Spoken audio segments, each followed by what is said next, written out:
बिस्मिल्लाहिर्रहमानिर्रहीम। अस्सलाम वालेकुम। वेलकम टू माय चैनल हांडी किचन यूट्यूब चैनल।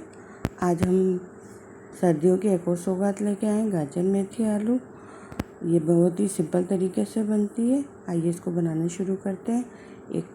एक बड़ा चम्मच तेल कर लिया, उसमें एक प्याज थोड़ी फ्राई कर ली है, फिर एक टमाटर और 3-4 हरी मिर्ची लंबाई में काट के डालिए इसमें, और इसको टमाटर नरम होने तक इसको पका लेंगे।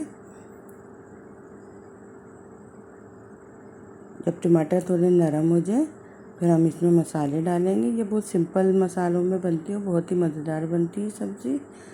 अब हम ये देखें थोड़े नरम हो गए। अब इसमें हाफ़ टी स्पून पिसी हुई लाल मिर्च, हाफ़ टी स्पून कुटी हुई लाल मिर्च, हाफ़ टी स्पून से थोड़ी सी कम हल्दी और हाफ़ टी स्पून इसमें नमक डालेंगे। नमक मिर्च आप अपनी मर्ज़ी से कम ज़्यादा कर सकते हैं। और इसको मसाले को भून लेंगे कि इसका कच्चापन ख़त्म हो जाए और इसका तेल सेपरेट हो जाए। उस वक्त तक इसको भून लेंगे हम। ये देखें तेल सेपरेट हो गया। अब 1 कप कटी हुई मेथी, 1 कप कटी हुई गाजर, 1 कप आलू डालेंगे इसमें। मेथी में कड़वापन होता है, उसके लिए आप एक बाउल में पानी लें, उसमें हाफ़ टी स्पून हल्दी डाल दें और उसमें 10 से 15 मिनट के लिए मेथी को भिगो दें। फिर इसको डालें तो वो कड़वापन ख़त्म हो जाएगा। ये बहुत ही अहम टिप है। आप अब इसको भून लेंगे हम मसाले में अच्छी तरह सब्ज़ी को भून के, और इसको सब्ज़ी को इसी के पानी में गलाएं, क्योंकि ये मौसम की सब्ज़ी है, सीज़न वाली सब्ज़ी बहुत जल्दी गल जाती है। और अगर आपको लगे कि इसमें पानी डालना है तो 1 से 2 टेबलस्पून आप पानी डाल लें।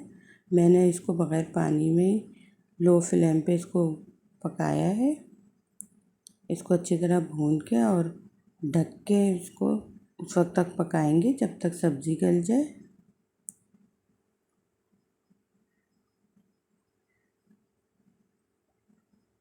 बिल्कुल लो फ्लेम पे पकाना है इसको।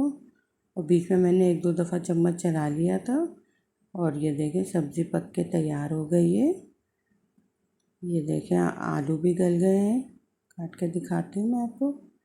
ये देखें। अब हम इसमें थोड़ा सा हरा धनिया डालेंगे और मेरा होममेड पिसा हुआ गरम मसाला हाफ़ टी स्पून से भी कम थोड़ा सा डालेंगे इसमें, और इसको मिक्स कर लेंगे ताकि हरा धनिया और मसाले की खुशबू इसमें आ जाए। अब इसको डिश आउट कर लेंगे। आप ज़रूर बनाइएगा इसको, और अगर मेरी रेसिपी पसंद आए तो इसे लाइक, शेयर और सब्सक्राइब करिएगा।